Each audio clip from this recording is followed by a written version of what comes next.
الحمد لله رب العالمين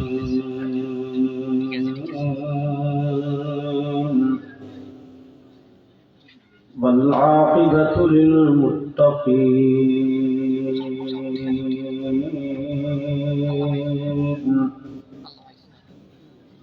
والصلاة والسلام على أشرف الأنبياء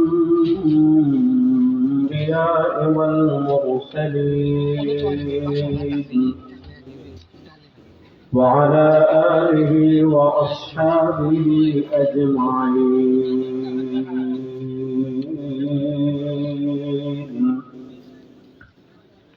أما بعد فأعوذ بالله من الشيطان الرجيم.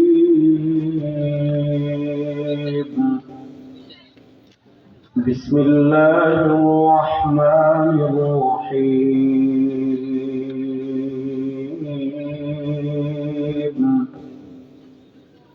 فاسألوا أهل الذكر إن كنتم لا تعلمون. وقال رسول الله صلى الله عليه وسلم: تركت فيكم أمرين لن تضلوا ما تمسكتم بهما: كتاب الله وسنة رسوله، أو كما قال عليه الصلاة والسلام. আল্লামা নুরউদ্দিন গহরপুরী রাহিমাহুল্লাহ স্মৃতি বিজড়িত দারুল কোরআন মাদ্রাসার নাদির বাজারে আজকের ৩৮তম বার্ষিক ওয়াজ মাহফিল।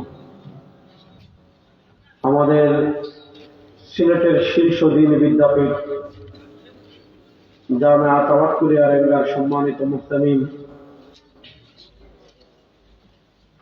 শাইখে আরেঙ্গা রাহিমাহুল্লাহ রেখে যাওয়া আমাদের আমানত হযরত মুহতামিম শাহ হুজুর দামাত বারাকাতুহুল আলিয়া সহ আমার সম্মানিত যুবক ভাইরা, আল্লাহ তাআলা এই শীতের রাতে, গভীর রাতে, প্রচন্ড কুয়াশার মাঝে, রাত প্রায় 12:15 হয়ে গিয়েছে, এই গভীর রাতে আল্লাহ তাআলা আমাদেরকে রহমতের সামিয়ানার নিচে এসে একত্রিত হয়ে বসার তৌফিক দান করেছেন।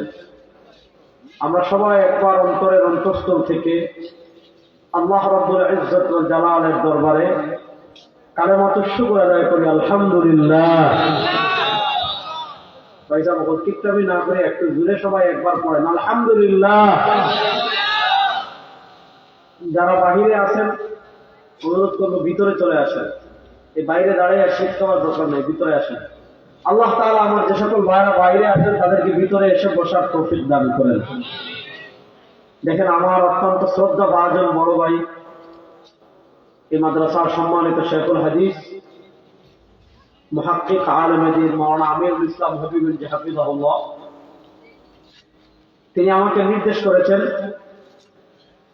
তার নির্দেশ পালনার্থে আমি এখানে হাজির হয়েছি।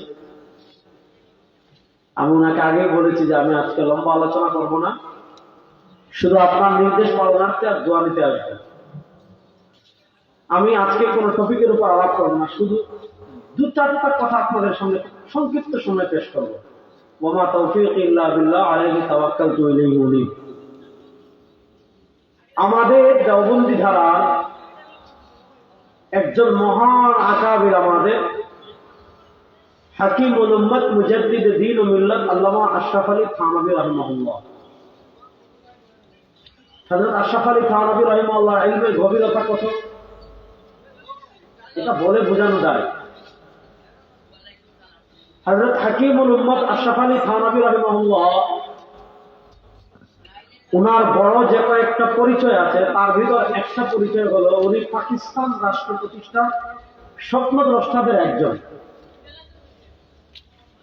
হাকিমুল উম্মত মুজাদ্দিদ দ্বীন ও মিল্লাত আল্লামা আশরাফ আলী থানভী রাহিমাহুল্লাহ রাজনৈতিক দৃষ্টিভঙ্গি নিয়ে বর্তমান পৃথিবীর হাতে গোনা 8-10 জন যে বড় বড় আলেম আছেন তাদের ভিতর অন্যতম হলেন হাকিম শেখুল ইসলাম জাস্টিস মুফতি মোহাম্মদ তাকি উসমানী হাফিজাহুল্লাহ।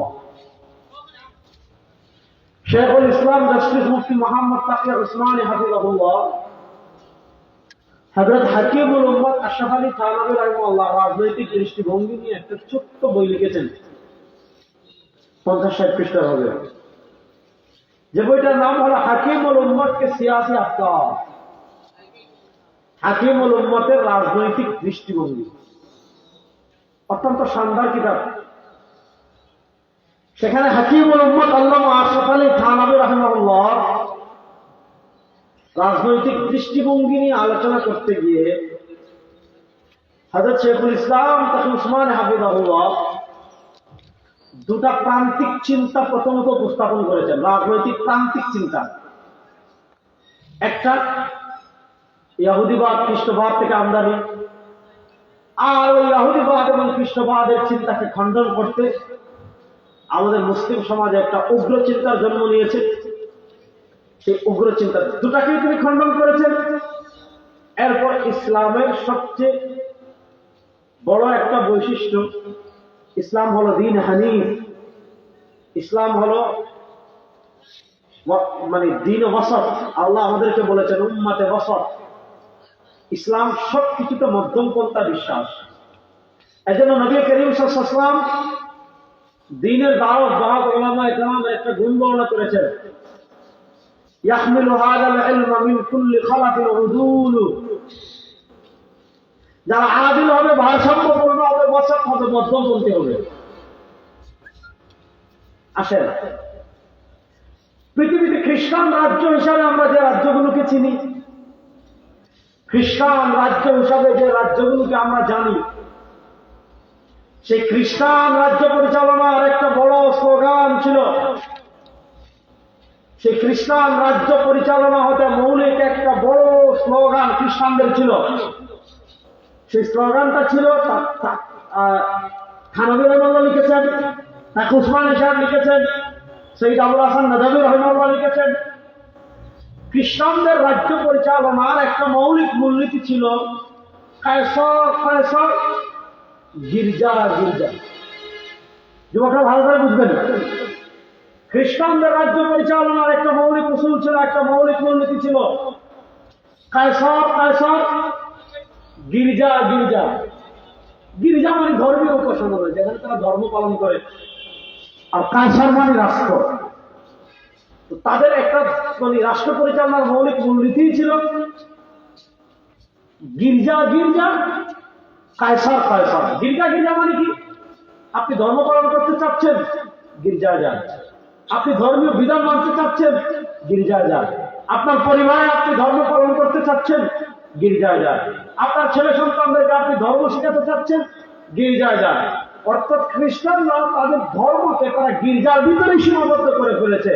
ধর্মের যত বিধানাবলী আছে সব গির্জা প্রযোজ্য হবে, ধর্মের যত আহকামাদি আছে সব গির্জা প্রযোজ্য হবে। আপনি ধর্ম মানতে চাচ্ছেন, গির্জায় যান। ধর্মের বিধানাবলী মানতে চাচ্ছেন, গির্জায় যান। ধর্মের হুকুম মানতে চাচ্ছেন, গির্জায় যান। ধর্মের আহকাম মানতে চাচ্ছেন, গির্জায় যান। অর্থাৎ ধর্ম থাকবে গির্জার বাহিরে, গির্জার বৃত্তের বাহিরে ধর্ম থাকবে না। গির্জার সীমার বাহিরে ধর্ম থাকবে না। গির্জার দরজা নিয়ে ধর্ম বাহিরে যাবে না। ওই গির্জার দেওয়ালের ভিতর ধর্ম সবসময় থাকবে। কায়সার কায়সার, রাষ্ট্র রাষ্ট্রের মতো থাকবে। রাষ্ট্রের কোন বিষয়ে গির্জা মাথা ঘামাবে না। রাষ্ট্রের আইন কি হবে, গির্জা মাথা ঘামাবে না। রাষ্ট্রের বিচার ব্যবস্থা কি হবে, গির্জা মাথা ঘামাবে না। রাষ্ট্রের সংসদ কি হবে, গির্জা মাথা ঘামাবে না। রাষ্ট্রের সংবিধান কি হবে, গির্জা মাথা ঘামাবে না। রাষ্ট্রের অর্থনীতি কি হবে, গির্জা মাথা ঘামাবে না। রাষ্ট্রের ক্ষমতায় কারা আসবে, গির্জা মাথা ঘামাবে না। রাষ্ট্রের বিচার কারা করবে, গির্জা মাথা ঘামাবে না। রাষ্ট্রের সংসদ কেমনে চলবে, গির্জা মাথা ঘামাবে না। রাষ্ট্র কার সাথে যুদ্ধ করবে, গির্জা মাথা ঘামাবে না। রাষ্ট্র কার সাথে সন্ধি করবে, গির্জা মাথা ঘামাবে না। রাষ্ট্র কাকে বন্ধু বানাবে, কাকে শত্রু বানাবে, যে রাষ্ট্র কার সাথে চুক্তি করবে, কার সাথে করবে না, কার সাথে ব্যবসায়িক চুক্তি করবে, কার সাথে সমুদ্র নীতি বাস্তবায়ন করবে। অর্থাৎ কায়সার কায়সার, রাষ্ট্রের সব কিছু ধর্ম থেকে আলাদা থাকবে। ধর্ম শুধু গির্জায় থাকবে, ধর্মের বিধানাবলী শুধু গির্জায় থাকবে। রাষ্ট্রের কোনো কাজে গির্জা মাথা ঘামাবে না। এই যে ধর্ম থাকবে গির্জা, রাষ্ট্রের কোন কাজে ধর্ম থাকবে না। আচ্ছা আপনারা বলেন, এই থিমটা মুসলমানদের না খ্রিস্টানদের? বলেন, এই থিমটা মুসলমানদের না খ্রিস্টানদের? এবার আসেন, থানভী রাহিমাহুল্লাহ প্রথম খ্রিস্টানদের এই চেতনাটা লিখেছেন যে খ্রিস্টানরা তারা দেখেছে আরে আমাদের রাষ্ট্রের উন্নতির পিছনে, আমাদের রাষ্ট্রে এগিয়ে যাওয়ার পিছনে, আমাদের রাষ্ট্রে অগ্রসর হওয়ার পিছনে এই ধর্মের লোকগুলো বাধা হয়ে দাঁড়ায়।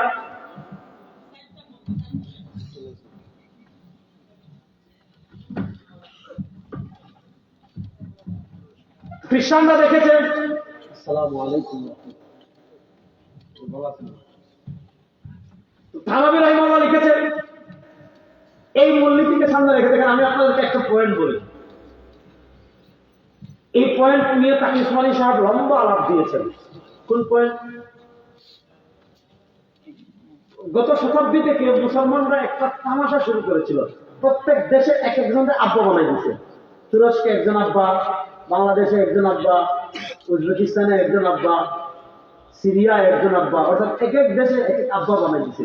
অর্থাৎ মুসলমানরা যখন জাতীয়তাবাদে বিভক্ত হয়ে গিয়েছে, কেউ আরবীয় জাতীয়তাবাদ, কেউ তুর্কি জাতীয়তাবাদ, কেউ বাংলাদেশি জাতীয়তাবাদ, এইভাবে যখন বাংলাদেশ মুসলমানরা মেখি বেদার জাতীয়তাবাদে ভাগ হয়ে গিয়েছে, এখন দেখা যাচ্ছে বাঙালি তাদের জাতীয়তাবাদের জন্য একজন আব্বা বানিয়ে দিয়েছে, তুরস্ক তাদের জাতীয়তাবাদের জন্য একজন আব্বা বানিয়ে দিয়েছে, সিরিয়া তাদের জাতীয়তাবাদের জন্য একজন আব্বা বানিয়ে দিয়েছে, জামাল আব্দুল নাসিরকে আরবের জাতীয়বাদরা আব্বা বানিয়ে দিয়েছে।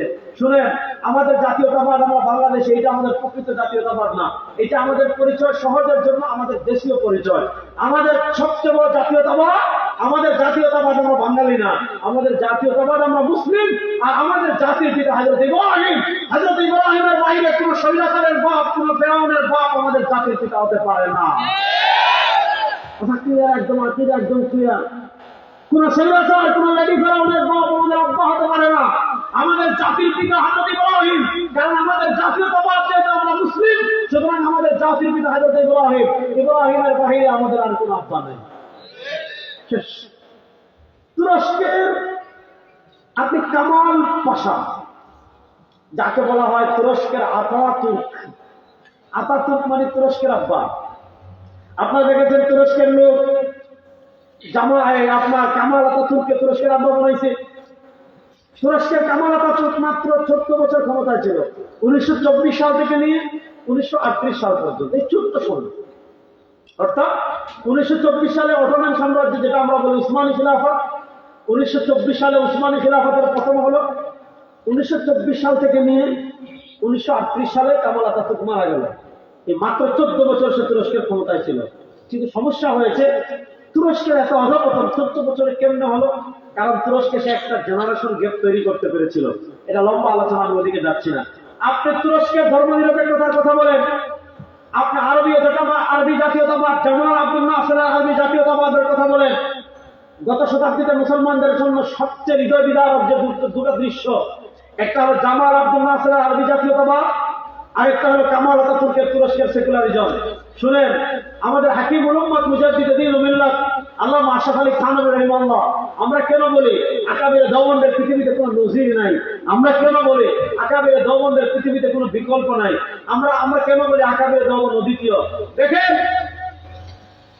এই কামাল পাশা বলেন, জামাল আব্দুল নাসির বলেন, এরা সেকুলারিজমের দিকে বা জাতীয়তাবাদের দিকে কেন দাবিত হলো? মূল পয়েন্টটা বুঝেন। মূল পয়েন্টটা হলো হযরত শেখুল ইসলাম তাকি উসমানী লিখেছেন, হাকিমুল উম্মাত আশরাফ আলী থানভী লিখেছেন, ওই যে খ্রিস্টানদের চিন্তা, কায়সার, গির্জা, ধর্ম থাকবে গির্জায়, রাষ্ট্রের কোনো ধর্ম থাকবে না। ধর্ম যত পালন করতে চাচ্ছেন সব আপনি গির্জা আদিতে পালন করেন, রাষ্ট্রের কোনো কাজে ধর্ম থাকবে না। আচ্ছা বলেন, এই যে রাষ্ট্রের কোনো কাজে ধর্ম থাকবে না, সংবিধানে ধর্ম থাকবে না, বিচার ব্যবস্থায় ধর্ম থাকবে না, অর্থনীতিতে ধর্ম থাকবে না, সংসদে ধর্ম থাকবে না, আপনার রাষ্ট্রে ধর্ম থাকবে না, এই চিন্তাটা মুসলমানদের না খ্রিস্টানদের? এবার আসেন, এই যে খ্রিস্টানদের এই চিন্তাটা, যে পোশাক পরিয়ে তারা মুসলমানদের ভিতর প্রবেশ করিয়েছে, যে জামা পরিয়ে তারা মুসলমানদের ভিতর প্রবেশ করিয়েছে, যে বুরকা পরে তারা মুসলমানদের ভিতর প্রবেশ করিয়েছে, অর্থাৎ খ্রিস্টানদের এই যে চিন্তা, গির্জা কায়সার, হযরত থানভী রাহিমাহুল্লাহ লিখেছেন, ওই চিন্তাটাই আমাদের সমাজে তারা পুশ করেছে। এই চিন্তাটাই মুসলমানদের সমাজে তারা ছড়িয়ে দিয়েছে, যে মতবাদ দিয়ে সেই মতবাদের নাম হলো সেকুলারিজম তথা ধর্মনিরপেক্ষতা। আসেন, সেকুলারিজম মানে ধর্মনিরপেক্ষতার গোড়ার কথাটা কি খুব সহজে যুবকরা বুঝবেন। মিশরের প্রখ্যাত লেখক আছেন আবু আব্দুল্লাহ মিসরি, তিনি সেকুলারিজমের তার বইয়ের দুইটা ভার্সনের কথা উল্লেখ করেছেন। একটা হলো যারা সেকুলারিজম সৃষ্টি করেছে তারা সেকুলারিজমের একটা ভার্সন প্রথম দিয়েছে, সেটাকে বলা হয় সেকুলারিজমের উগ্র ভার্সন। মানে কি? সেকুলারিজম বলে জীবনের সব জায়গা থেকে ধর্মের ছায়া মুছে দিতে হবে।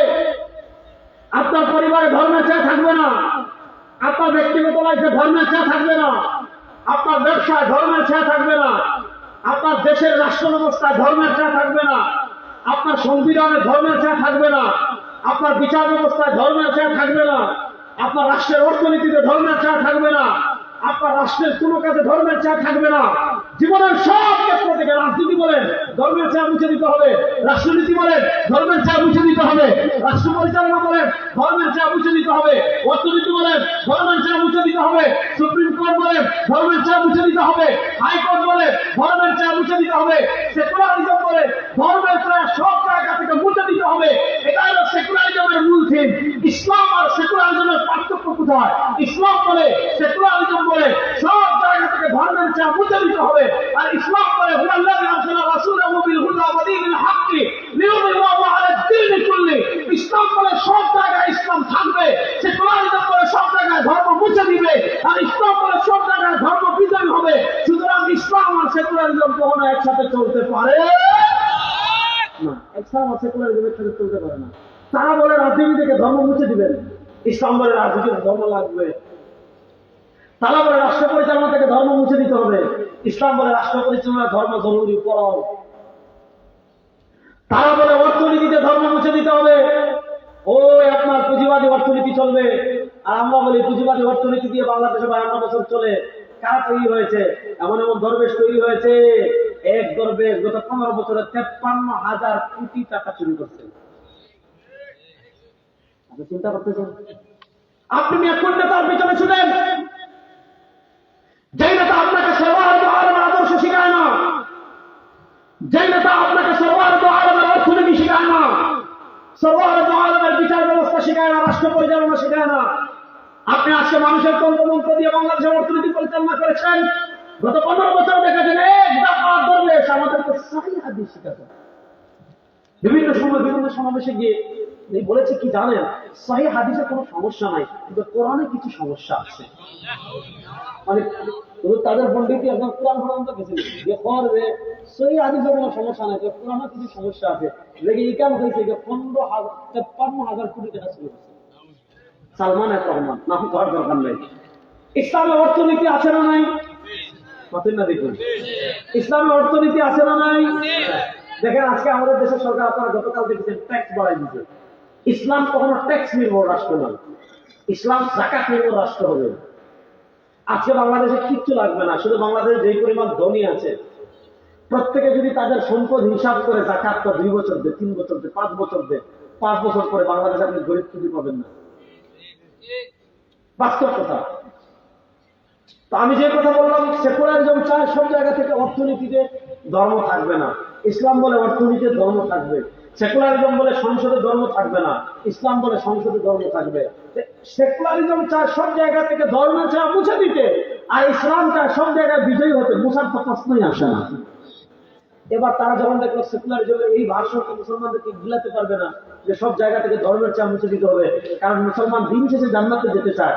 ওই দিন শেষে জান্নাতে যেতে চায় বলেই যারা হাজার হাজার মানুষকে খুন করে তারা আমাদেরকে গত 15 বছর তাহাজ্জুদের গল্প শোনায় নাই। শুনেছি যে কেউ বলছে আমি প্রধানমন্ত্রী ঘুম থেকে উঠে বাথরুম থেকে এসে প্রথম আমি যাই নামাজ পড়ি, কেউ বলছে আমি প্রত্যেক রাতে 80 রাকাত তাহাজ্জুদ পড়ি, একজনে বলছে আমার তওবা করা লাগে না। মানুষ জিজ্ঞেস কেন? এর আগে কোনো গুনাহ করি নাই। তাদের এক নেতা বলতেছে, হুজুর ওয়াজ করতেছে আল্লাহ আমাদের সব গুনাহ মাফ করে দাও, সে বলতেছে আমি এই দোয়া করবো না। বলছেন আমি তো গুনাহ করছি না, গুনাহ করলে না তওবা হবে। মানে শয়তানের বাপ হয়ে গেছিল একটা। তো শুনেন, তারা যখন দেখেছে সেকুলারিজমের এই ভাষণ মুসলমান গিলবে না, তারা যখন দেখেছে সেকুলারিজমের এই ভাষণ মুসলমান খাবে না, এবার আমাদের ভিতর পোশাকি কিছু দালাল তৈরি করেছে। ওই পোশাকি দালালদেরকে বলেছে সেকুলারিজমের ভিন্ন আরেকটা ব্যাখ্যা নিয়ে আসুন। এবার তারা সেকুলারিজমের ভিন্ন আরেকটা ব্যাখ্যা নিয়ে এসেছে, সেটা কি জানেন? ওই যে খ্রিস্টানরা বলতো গির্জা গির্জা কায়সার কায়সার, ওই যে খ্রিস্টানরা বলতো গির্জা গির্জা কায়সার কায়সার। ধর্ম পালন করতে চাচ্ছেন, গির্জায় করেন, রাষ্ট্রের কোনো ধর্ম লাগবে না, রাষ্ট্রে কোনো ধর্ম লাগবে না। এবার তারা সেকুলারিজমের আরেকটা ভাষণ নিয়ে এসেছে। সেই ভাষণটা কি? মুসলমানদেরকে তারা শিখিয়েছে, ভাই ধর্ম আপনি পালন করবেন ধর্ম আপনি পালন করবেন মসজিদে, ধর্ম আপনি পালন করবেন খানকায়, ধর্ম আপনি পালন করবেন মাদ্রাসায়, রাষ্ট্রে ধর্ম লাগবে না, বিচার ব্যবস্থা ধর্ম লাগবে না, অর্থনীতিতে ধর্ম লাগবে না, রাষ্ট্র পরিচালনায় ধর্ম লাগবে না, সংসদে ধর্ম লাগবে না, সংবিধানে ধর্ম লাগবে না। ধর্ম শুধু মাজানে মানবেন, ধর্ম এটা তো মসজিদে মানবেন, ধর্ম এটা খানকায় মানবেন, ধর্ম এটা হচ্ছে আপনি ব্যক্তি জীবনে ধর্ম ফলো করলে করেন, কিন্তু রাষ্ট্রের কোনো ধর্ম থাকবে না। এবার বলে এই যে রাষ্ট্রের কোনো ধর্ম থাকবে না, রাষ্ট্রের অর্থনীতিতে ধর্ম থাকবে না, রাষ্ট্রের সংবিধানে ধর্ম থাকবে না, রাষ্ট্রের সংসদে ধর্ম থাকবে না, রাষ্ট্রের বিচার ব্যবস্থায় ধর্ম থাকবে না, ধর্ম শুধু থাকবে খানকায়, ধর্ম শুধু থাকবে মাদ্রাসায়, ধর্ম শুধু থাকবে মসজিদে। এই চিন্তাটা মুসলমানদের না খ্রিস্টানদের? এবার আসেন, আমি আপনাদেরকে একটা আধুনিক শিরিক বলি, ইমান ভঙ্গের কারণ বলি। আমাদের বর্তমানে বাংলাদেশের শীর্ষ আলেমদের একজন, আমাদের জাতীয় মসজিদের খতিব, আমাদের জাতীয় খতিব মাওলানা মোহাম্মদ আব্দুল মালিক হাফিজাহুল্লাহ, আমার উস্তাদ মুহতারাম। উনার উস্তাদ হলেন শেখ আব্দুল ফাত্তাহ আবু গুদ্দা রাহিমাহুল্লাহ। উনার উস্তাদ হলেন আল্লামা জাহিদ কাউসারী রাহিমাহুল্লাহ। 1371 হিজরিতে তিনি ইন্তেকাল করেছেন। মাদ্রাসার ছাত্র যারা আছেন আল্লামা কাউসারীকে পড়বেন। কেন? আমাদের আকীদার দিকে যারা আঙ্গুল তুলেছে আল্লামা কাউসারী তাদের কোমর ভেঙে দিয়েছেন।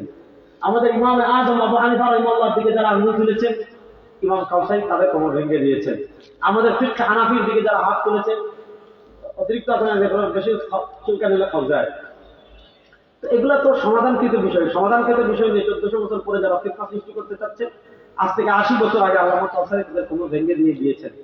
আল্লামা কাউসারী রাহিমাহুল্লাহ তিনি তার ছোট ছোট অনেকগুলো ইলমি প্রবন্ধ আছে, মাকালা আছে। আল্লামা কাউসারী রাহিমাহুল্লাহর সবগুলো মাকালা একত্রিত করে আরবিতে একটা বই বের হয়েছে, যে বইয়ের নাম মাকালাতুল কাউসারী, যে বইয়ের নাম মাকালাতুল কাউসারী। মাকালাতুল কাউসারী মানে যেখানে আল্লামা জাহিদ কাউসারী রাহিমাহুল্লাহ বিভিন্ন ইলমি মাকালাকে জমা করা হয়েছে। আল্লামা কাউসারী রাহিমাহুল্লাহ একটা ছোট্ট মাকালা 2.5 পৃষ্ঠা, কিন্তু অত্যন্ত শানদার, অত্যন্ত ইলমি ভাবে তাৎপর্যপূর্ণ মাকালা। সেটা হলো হুকম মুহাওয়ালাতি ফাসলিদ দ্বীন আনিদ দাওলা। যুবকরা খুব কান খাড়া করে পয়েন্টটা শুনবেন। আল্লামা কাউসারী রাহিমাহুল্লাহ একটা মাকালা লিখেছেন, যে মাকালার নাম হলো হুকম মুহাওয়ালাতি ফাসলিদ দ্বীন আনিদ দাওলা। অর্থাৎ কোন মুসলমান যদি ধর্মকে রাষ্ট্র থেকে আলাদা মনে করে, অর্থাৎ ধর্ম শুধু ঘরের জন্য আসছে, ধর্ম শুধু ব্যক্তি জীবনের জন্য আসছে, ধর্ম শুধু মসজিদে শুক্রবার জুমার নামাজের পর গরম জিলাপি খাওয়ার জন্য আসছে, ধর্ম শুধু আপনার বিরিয়ানির পর বিরিয়ানি, ডেস্কির পর ডেস্কি বিরিয়ানি খাওয়ার জন্য আসছে, ধর্ম শুধু শাহজালালের মাজারে গিয়ে উরুস করার জন্য আসছে, ধর্ম শুধু মান্নাত করার জন্য আসছে, ধর্ম শুধু কবরে গিয়ে মোমবাতি জ্বালানোর জন্য আসছে, ধর্ম শুধু পীরের কবরে গিয়ে উরুস করার জন্য আসছে, ধর্ম শুধু পীরের বাজারে গিয়ে জিয়ারত করার জন্য আসছে। যারা এটা মনে করবে হুকম মুহাওয়ালাতি ফাসলিদ দ্বীন আনিদ দাওলা, যারা ধর্মকে রাষ্ট্র থেকে আলাদা মনে করবে, যারা মনে করবে ধর্ম আলাদা রাষ্ট্র আলাদা, যারা মনে করবে ধর্ম আলাদা রাষ্ট্র আলাদা, যারা রাষ্ট্রকে ধর্ম থেকে আলাদা মনে করবে, অর্থাৎ রাষ্ট্রে ধর্ম লাগবে না, রাষ্ট্রের বিচার ব্যবস্থা ধর্ম লাগবে না, রাষ্ট্রের সংবিধান ধর্ম লাগবে না, রাষ্ট্রের অর্থনীতিতে ধর্ম লাগবে না, রাষ্ট্রের বিচার, রাষ্ট্রের সুপ্রিম কোর্টে ধর্ম লাগবে না, সংসদে ধর্ম লাগবে না, সিটি কর্পোরেশনে ধর্ম লাগবে না, উপজেলা পরিষদে ধর্ম লাগবে না, ইউনিয়ন পরিষদে ধর্ম লাগবে না, সমাজে ধর্ম লাগবে না। ধর্ম শুধু এসেছে খিচুড়ি খাওয়ার জন্য, ধর্ম শুধু এসেছে জিলাপি খাওয়ার জন্য, ধর্ম শুধু এসেছে সিন্নি খাওয়ার জন্য, ধর্ম শুধু এসেছে মাজারে গিয়ে বাবার নামে নজর করার জন্য, ধর্ম শুধু এসেছে খানকা জিকির করার জন্য, ধর্ম শুধু এসেছে ব্যক্তি জীবনে ধর্ম পালন করার জন্য। আল্লামা কাউসারী রাহিমাহুল্লাহ বলেছেন, কোন মুসলমান ফাল মুসলিমিনা পালাবা বিসালামাতি আকিল, কোন মুসলমান যদি সুস্থ মস্তিষ্কের শাহবাগী কিশোরদের মতো কথা বলে, কোন মুসলিম যদি সুস্থ মস্তিষ্কের শাহবাগী সুশীলদের মতো কথা বলে, রাজনীতিতে ধর্ম লাগবে না, সংবিধানে ধর্ম লাগবে না, অর্থনীতিতে ধর্ম লাগবে না, বিচার ব্যবস্থা ধর্ম লাগবে না, উনি বলে কোন মুসলমান যদি সুস্থ মস্তিষ্কে এই কথা বলে তার ঈমান থাকবে না, সে মুরতাদ হয়ে যাবে। আজকে এই ফিতনা আবুল হাসান আলী নদভী রাহিমাহুল্লাহ আল গাজওয়াতুল ফিকরিয়া, এই যুগের সবচেয়ে বড় যুদ্ধ যেটা তরবারির যুদ্ধ, তা আমাদের সাথে এখনো পারেনি। এই যুগে মুসলমানদের কেন্দ্রীয় শক্তি নাই, মুসলমানদের কোনো ফিগার নাই, বড় মুজাহিদ নাই, মুসলমানদের কোনো আলাদা ভূমি, শক্তিশালী ভূমি নাই, মুসলমানদের ক্ষমতায় যারা বসিয়েছে সব পাঁচাটা গোলাম, পাঁচাটা দালাল, আফগানিস্তান এরকম দু একটা রাষ্ট্র ছাড়া। যখন সব দিক থেকে তারা আমাদের থেকে দুজন দুজন দূরত্বে এগিয়ে দিয়েছে, আপনি সারা পৃথিবীর সব টাকা প্রত্যেক দিন পুষে নিচ্ছে আমেরিকা। আপনি পৃথিবীর প্রত্যেক বিমানবন্দরে যাবেন, দেখবেন ডলার লেনদেন, ডলার লেনদেন হয়। বাহরাইনের এয়ারপোর্টে আমি বললাম যে রিয়াল দিই, সৌদি আরবের রিয়াল দিই, বলে না, হয় আপনি দিরহাম দিবেন অথবা ডলার দিবেন। আপনি দেখবেন কাবা শরীফ থেকে বের হয়ে কেএফসির সামনে দাঁড়াবেন, কষ্ট লাগে আমাদের। ইসরায়েলি পণ্য কাবা শরীফের গেট দিয়ে বেরোলে প্রথম দেখবেন কেএফসির দোকান করে। এই উম্মা আর প্রথম হবে না, এই উম্মা মার খাবে না তো কি? হারাম শরীফের হুদুদে হারামের ভিতরে ইসরায়েলি পণ্য যেটা আছে বিক্রি হচ্ছে, এই উম্মা মার খাবে না তো কে খাবে? এই উম্মা আর প্রথম হবে না তো কে হবে? বলেন আমাকে। এই যুগে এসে সারা ইসরায়েল একদম দেখবেন হারামের ভিতরে ডলার লেনদেন হচ্ছে। সারা দুনিয়া থেকে প্রতিদিন কত হাজার কোটি টাকা ডলারের মাধ্যমে লেনদেন। শুনেন, আমাদের আগে ছিল দিনার দিরহাম, অর্থাৎ স্বর্ণ গচ্ছিত সম্পদ ছিল না, টাকা হতো স্বর্ণের, টাকা হতো রূপার। তখন পুঁজিবাদী অর্থনীতি ছিল না। দেখেন এই টাকায় দেখুন আপনার লেখা, চাহিদা মাত্র ইহার বাহককে, দেখেন চাহিদা মাত্র ইহার বাহককে 500 টাকা দিতে বাধ্য থাকিবে, চাহিদা মাত্র ইহার বাহককে 100 টাকা দিতে বাধ্য থাকিবে।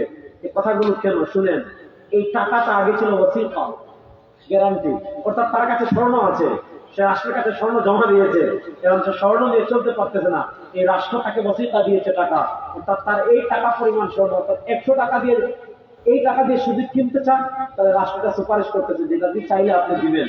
তারপরে এটা মূল্যবান সম্পদ হয়েছে। অনেক কথা, আজকে অর্থনীতিতে তারা আমাদেরকে কতটুকু পিছিয়ে ফেলেছে। সারা দুনিয়া থেকে সব টাকা আজকে ডলার দিয়ে লেনদেন। পৃথিবীর এমন কোনো মার্কেট নাই, পৃথিবীর এমন কোনো বিমানবন্দর নাই, পৃথিবীর এমন কোনো স্টক এক্সচেঞ্জ নাই, যেখানে পৃথিবীর এমন কোনো শেয়ার বাজার নাই যেখানে ডলার দিয়ে লেনদেন হচ্ছে না। সারা দুনিয়ার সব টাকা প্রতিদিন তারা চুষে দিচ্ছে। সারা দুনিয়ার সব অস্ত্র তাদের, অর্থনীতি তাদের, আপনার আইন আদালত তাদের, জাতিসংঘ তাদের, এত কিছু তাদের হওয়ার পর আফগানিস্তানে তারা পারে নাই, রাশিয়া তারা পারে নাই, বাংলাদেশও পারবে না ইনশাআল্লাহ। ইনশাআল্লাহ হতে পারে।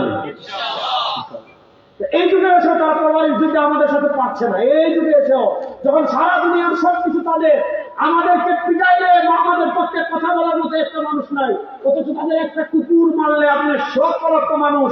আপনি দেখবেন আফগানিস্তানে যারা হাজার হাজার শিশুকে হত্যা করেছে, সিরিয়া যারা হাজার হাজার শিশুকে হত্যা করেছে, ফিলিস্তিনে যারা হাজার হাজার শিশুকে হত্যা করেছে, কাশ্মীরে করেছে, মায়ানমারে করেছে, সিরিয়ায় করেছে, হাজার হাজার সাগরে ভেসে গিয়েছে, তাদের পক্ষে কথা বলার মতো একজন মানুষ নাই। কিন্তু পাকিস্তানে একটা মালালাকে কে জানি গুলি করছে, একটা মালালাকে কে জানি গুলি করছে, মরেও নাই, মরে গেলে মানুষ বাস্তব গুলি করছে, আল্লাহ আল্লাহ নিচ্ছে। আপনি দেখেন মালালাকে কে জানি গুলি করেছে, তারা তালেবানের উপর দুষ্টাপাই দিয়েছে, টিটিপির উপর, হ্যাঁ দুষ্টাপাই দিয়া বিশ্ব নেতারা আমাকে আপাও গেছিল, আপা চট করে ঢুকতে চায়, আমরা আহেন আমাকে রেডি আছে ইনশাল্লাহ। আমাদের আপাও গেছিল, বিশ্ব নেতারা সন্ত্রাসবাদের বিরুদ্ধে আইফেল টাওয়ারের পিছনে মিছিল করেছে, আইফেল টাওয়ারের নিচে। মারাকে গুলি আমরা করি নাই, কোনো মুসলমান করেছে কোনো প্রমাণ নাই, তালেবান করেছে প্রমাণ নাই, মুজাহিদ করেছে প্রমাণ নাই, কিন্তু এক মালালার জন্য সারা পৃথিবীর মুরল্লা শয়তানরা কান্না করেছে। কিন্তু আফগানিস্তানে লক্ষ লক্ষ শিশু মারলো, ফিলিস্তিনে লক্ষ লক্ষ শিশু প্রতিদিন মারছে, মিয়ানমারে মারলো, কাশ্মীরে মারলো, বসনিয়ায় মারলো, চেতনিয়ায় মারলো। সারা দুনিয়া তারা জুলুম করে, তারাই মারে, তারাই জুলুম করে, আমার তারাই বিচারক সাজে। শুনেন, আমাদের দেয়ালে পিঠ থেকে গিয়েছিল শতাব্দীতে, আমাদের হাত তারা বন্দি করে ফেলেছিল গোলামির মধ্যে, আমাদের পা তারা বন্দি করে ফেলেছিল গোলামির সিন্দিরে। মুসলমান আজকে পৃথিবীর প্রান্তে প্রান্তে ঘুরে দাঁড়ানো শুরু করেছে। ইনশাআল্লাহ গত শতাব্দীতে তারা আমাদের যত রক্ত বেরিয়েছে, এই শতাব্দীতে মুসলমান প্রত্যেক ফুটা রক্ত বদলা নেবে ইনশাআল্লাহ। একটা ফুটা রক্ত মুসলমানদের পিতা যাবে। এই বুদ্ধিবৃত্তিক লড়াই চলছে এখন, অর্থাৎ তারা আমাদের এমন একটা ইসলাম শেখাতে যাচ্ছে যে ইসলামের রাষ্ট্র নাই, যে ইসলামের নেতৃত্ব নাই, যে ইসলামের সংসদে দেওয়া নাই, যে ইসলামে আপনি জাতিকে নেতৃত্ব দেওয়া নাই, যে ইসলামে আপনি বেশিতে বেশি জুমার দিন জুমার নামাজের পর গরম জিলাপি আছে, অথবা যে ইসলামে আপনার বেশিতে বেশি ওয়াজ আছে যে খিচুড়ি আছে। আপনি খিচুড়ি খেতে চাচ্ছেন, তার গরু খিচুড়ি করা। আপনি মাজারে জিলাপি খেতে চাচ্ছেন, সারা আসলে সব জিলাপি দিব, কবে তুই জিলাপি নিয়ে থাক, খিচুড়ি নিয়ে থাক। রাষ্ট্র আমাদের, সংবিধান আমাদের, অর্থনীতি আমাদের, বিচার ব্যবস্থা সব তাদের। সুতরাং শুনেন, এই শতাব্দীতে মুসলমানদের সুযোগ এসেছে, সময় এসেছে। সেকুলারিজমের চাদর গা থেকে খুলতে হবে, সেকুলারিজমের জুব্বা গা থেকে খুলতে হবে। সময় এসেছে। আল্লাহ তাআলা যে ইসলাম আমাদের কাছে আমানত দিয়েছেন, আল্লাহ তাআলা যে সাওয়াল আলমকে আমাদের জন্য আদর্শ বানিয়েছেন, লাকাদ কানা লাকুম ফি রাসূলিল্লাহি উসওয়াতুন হাসানাহ। আল্লাহ তাআলা বলেছেন, ইয়া আইয়ুহাল্লাযীনা আমানু দুখুলু ফিস সিলমি কাফা। সময় এসেছে পরিপূর্ণ দ্বীন অনুসন্ধান করার, পরিপূর্ণ দ্বীন স্টাডি করার, পরিপূর্ণ দ্বীন বাস্তবায়ন করার চেষ্টা করার। সময় এসেছে। আমরা সেকুলারিজমের বাংলাদেশ দেখেছি, ডেমোক্রেসির বাংলাদেশ দেখেছি, ন্যাশনালিজমের বাংলাদেশ দেখেছি, সোশ্যালিজমের বাংলাদেশ দেখেছি।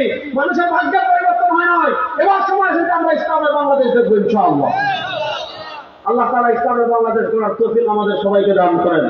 আল্লাহ তাআলা ইসলামের বাংলাদেশ গড়ার জন্য যেভাবে মেহনত করার প্রয়োজন, আল্লাহ তাআলা আমাদের সেভাবে মেহনত করার তৌফিক দান করেন। আমার দুই পাশে আমার দুজন সম্মানিত আকাবির, আমার অত্যন্ত শ্রদ্ধাভাজন আল্লামা শফিকুল হক সুরাইয়াতি হাফিজাহুল্লাহ এবং আমাদের আল্লামা মনিরুল ইসলাম বুরহান হাফিজাহুল্লাহ। আমি হযরতের সুস্থতার জন্য দোয়া চাচ্ছি। আমাদের সিলেট আকাবির শূন্য হয়ে যাচ্ছে। আজ 4-7-8 দিন আগে আল্লামা মুহাম্মদ আলী সাহেব ইন্তেকাল করলেন। যেতে যেতে যেতে যেতে আমাদের যে কিছু আকাবিরগণ এখনো আমাদেরকে ছায়া দিচ্ছেন, আল্লাহ তাআলা তাদেরকে যেন প্রত্যেককে সুস্থতার সাথে দীর্ঘ নেক কর্মমুখর হায়াত তাইয়্যিবা দান করেন। সবাই বলেন আমিন। আল্লাহ তাআলা আমাদের আকাবিররা যে পদ এবং ইলম, আমল, তাজকিয়ার জামাত আমাদের কাছে রেখে যাচ্ছেন, আল্লাহ তাআলা আমাদের সবাইকে আমাদের আকাবিরদের নকশা কদমে চলার তৌফিক দান করুন। আমিন। ইন আসাফতু মিনাল্লাহ ওয়া ইন আখতাতু ফামিন্নি ওয়া মিনাশ শাইতান। سبحانك اللهم وبحمدك أشهد أن لا إله إلا أنت أستغفرك وأتوب إليك. السلام عليكم ورحمة الله وبركاته.